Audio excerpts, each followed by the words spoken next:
이야기를 해주셨는데요. 처음엔 낯선 형의 젓가락질부터 망설였지만 그 미역국을 내어준 아주머니의 미소가 워낙 따뜻해서 결국은 한 그릇을 다 비우고 말았다는 겁니다. 그 순간만큼은 참전 군인이 아니라 그저 지친 타국의 젊은이일 뿐이었다고 말씀하시며 입꼬리를 천천히 올리시던 모습이 아직도 제 눈앞에 생생합니다. 또 어떤 날은 깊은 밤 정막 속에서 교대로 고초를 서던 중 언덕 아래 작은 불빛을 발견하셨답니다. 자세히 보니 폭격을 피해 피난을 온 가족이 모닥불을 피워놓고 조심스레 옷을 말리던 중이었다고 했습니다.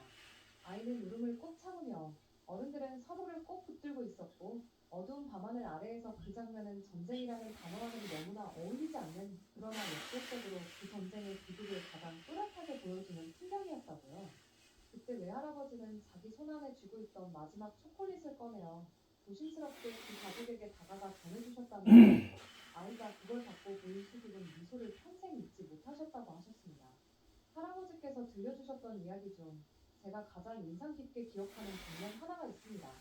그것은 한겨울 엄동설한 속에서 눈보라를 헤치고 흥분하던 도중 마주친 한국 노인의 이야기였는데요. 그 노인은 무릎까지 눈이 쌓인 들판에 삽을 들고 나와 말없이 고랑을 파고 있었다고 했습니다.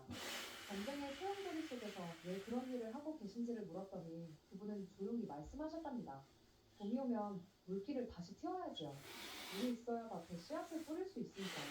그 대답을 들은 순간 외할아버지는 설명할 수 없는 충격과 감동을 동시에 받으셨고 그 표정이 어떤지 제가 물었을 때 오래 뜸을 들이시다가 이렇게 말씀하셨어요. 그 순간 나는 이 나라가 반드시 다시 일어설 것이라는 확신이 들었단다. 전쟁이 아직 끝나지도 않았는데 저 사람은 이미 평화를 준비하고 있었거든. 저는 그 말을 어릴 적에는 완전히 이해하지 못했습니다. 전쟁 중에도 물기를 걱정하는 사람들이라는 개념은 어릴 적 저에게는 너무 생경했고 동화 속 이야기처럼 비현실적으로 느껴졌으니까요. 하지만 나이가 들고 제가 직접 전쟁과 인간에 대해 취재를 하고 다큐멘터리를 제작하면서 그 말의 무게를 조금씩 실감하게 되었습니다.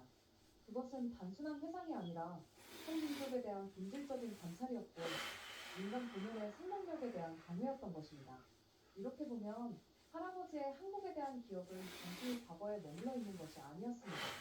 오히려 시간이 지날수록 그분의 이야기 속 장면들은 제 삶의 기준이 되었고 누군가를 바라보는 시선의 깊이를 바꿔놓기도 했으며 무엇보다 제가 세상을 기록하는 방식에 직접적인 영향을 주었어요.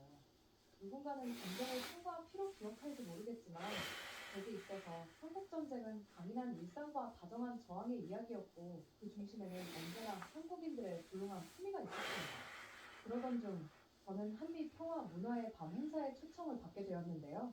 한미문화재단이 주관하고 여러 인사와 예술인 그리고 현장 행사 가족들이 함께 모이는 뜻깊은 자리였기에 제 작업과도 관련된 만큼 기꺼이 참여하기로 마음을 먹었습니다.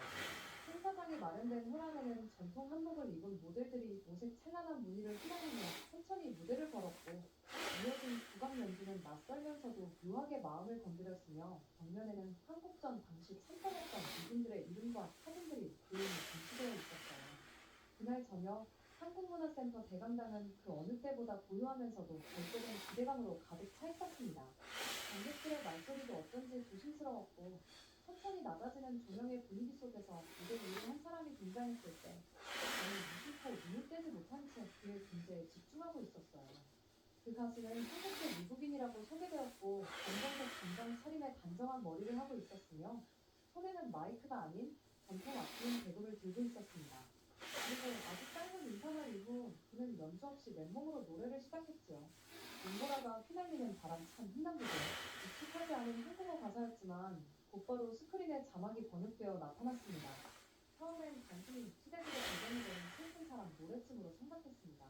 하지만 가사가 한 줄, 또 한 줄 이어질수록 제 안에서 무언가 설명할 수 없는 이질감이 감정으로 바뀌기 시작했고 목구멍 어딘가가 타들어가는 듯한 울컥함이 올라왔어요.